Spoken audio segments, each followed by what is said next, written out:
Chapter 11. Confessions. "Ah, midsummer night," said Mr. Thatcher. "Wonderful date, filled with magic.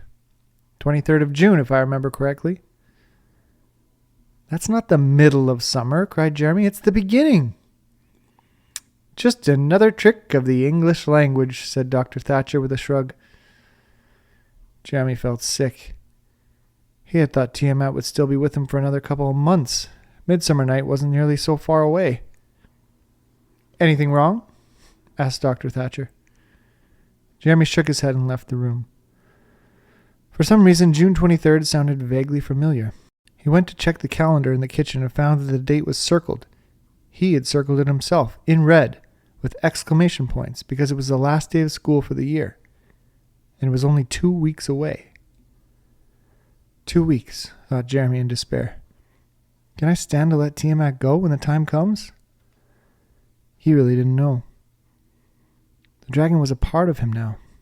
He was used to her constant presence in his mind, the never-absent play of colors at the back of his head that spoke to him of her moods.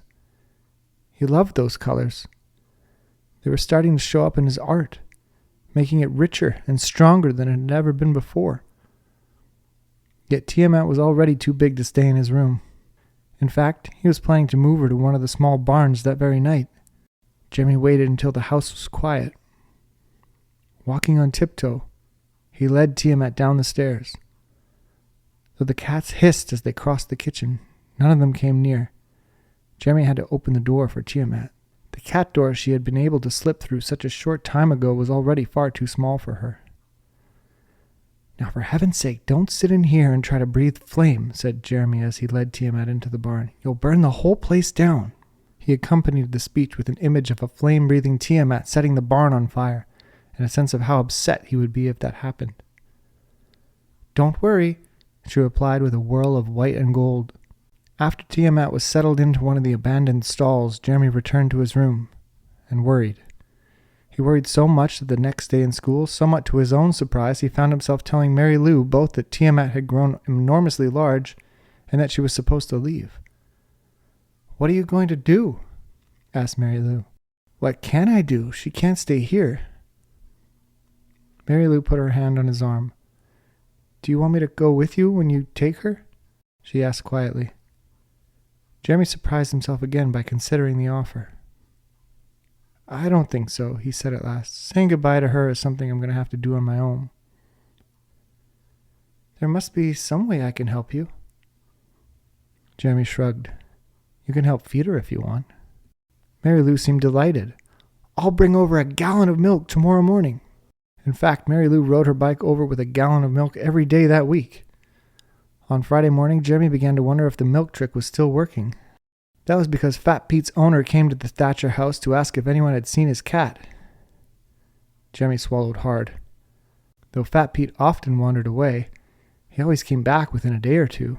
Now he had been gone for 3 days, the exact amount of time Tiamat had been in the barn. Had he saved the cranky cat from Freddy, only to have Tiamat down it for a midnight snack? Excusing himself, he raced down to the barn. Tiamat was waiting, her long neck stretched out beyond the edge of the stall. "Breakfast?" she asked, sending an image of her bucket of milk, along with her question feeling. "Later," said Jeremy irritably. Then he sent her an image of Fat Pete, along with his own question feeling. The feeling she sent back could best be translated as, "Yum!" Jeremy turned pale. Did that mean that she had eaten the cat, or only that she would like to? He was still trying to figure out how to image the question when Mary Lou walked in with a gallon of milk. "Good grief," she said, staring at Tiamat in awe. "She's getting bigger by the day." Jeremy nodded in dismay. Judging by the marks he had been making on the stall wall, she was at least a foot longer than yesterday. Most of that was tail, but still, her size was getting to be a matter of real concern. Much as he loved her, Tiamat at 10 feet was not as charming as Tiamat at 10 inches. "Do you think this will be enough?" asked Mary Lou, as she poured the milk into Tiamat's plastic bucket. "I sure hope so," said Jeremy. Then he told her about Fat Pete. "You don't know that Tiamat did it," said Mary Lou defensively. "True," said Jeremy, "but I don't know that she didn't either." He shivered. What if she goes on a binge some night and eats all my father's patience? Maybe I'd better go back and get some more milk, said Mary Lou. She looked embarrassed. Only I'm out of money. Jeremy dug in his jeans. The way things are going, I'm going to have to find a job just to feed her, he said ruefully, handing Mary Lou the last of his allowance. They left for school with no clear answer to the question of Fat Pete. When they passed the Bothill house, Specimen moped out to join them. He was the only boy in class who would still walk with Jeremy, now that Jeremy was walking to and from school with Mary Lou. I wish whoever gave Kravitz that hot foot would confess, said Specimen. Jeremy felt himself blush. Wasn't it worth missing the contest to see Mr. Kravitz get that hot foot? He asked hopefully. Specimen shrugged. No one asked if I was willing to give up the contest for the sake of a laugh. Jeremy's stomach grew tight. It wasn't fair for Spess to be punished for something Tiamat had done. But the only way to change that would be to tell Mr. Kravitz that he was the one who had given him the hot foot. In a way, he wished that he had. Jeremy thought about it all morning. At noon, he went to Mr. Siegel and said, May I go see Mr. Kravitz for a few minutes? Mr. Siegel raised an eyebrow, then shrugged. If you want to, he said. Jeremy was relieved that he didn't ask why, but that was one of the things he liked about Mr. Siegel.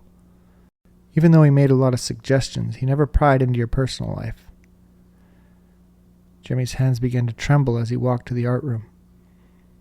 Are you all right? Tiamat's question whispered through his brain in a mist of blue and yellow. Yes, he thought fiercely. She returned an image of his shaking hands, along with her question feeling. I have something to do, thought Jeremy, something difficult. He tried to think of a picture to explain, but couldn't. Shall I come help you? No! Tiamat broke the connection, but not before sending a message of puzzled dismay. Great, thought Jeremy. If there's anything left of me after I'm done with Mr. Kravitz, I get to deal with a dragon and a snit. How do I get myself into these situations? When Jeremy entered the art room, he found Mr. Kravitz sitting at one of the long tables, drawing. The teacher didn't notice him right away, so Jeremy stood and watched the man work. Finally, Mr. Kravitz looked up. Thatcher, he said, in such a neutral way that Jeremy couldn't tell if it was a greeting, a statement, or a question. Even so, he could feel his stomach getting still tighter. Well, what is it? Asked Mr. Kravitz. Jeremy swallowed hard. I'm the one who gave you that hot foot. Nice try, Thatcher, said Mr. Kravitz. His voice had a note of contempt. He returned to his drawing. Nice try? Asked Jeremy, uncertain what that meant. Mr. Kravitz put down his pencil. You didn't give me that hot foot, and we both know it. You were too far away. Who are you protecting? That little weasel, Freddy? What did he do? Threaten to hit you if you didn't take the blame? Jeremy blinked in confusion.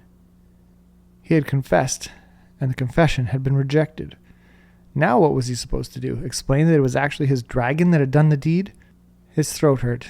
His stomach was a knot of emotion. Years of frustration seethed within him. Before he realized what he was doing, he said, Mr. Kravitz, why do you hate me? Mr. Kravitz looked at him in astonishment. Jeremy blinked at his own boldness.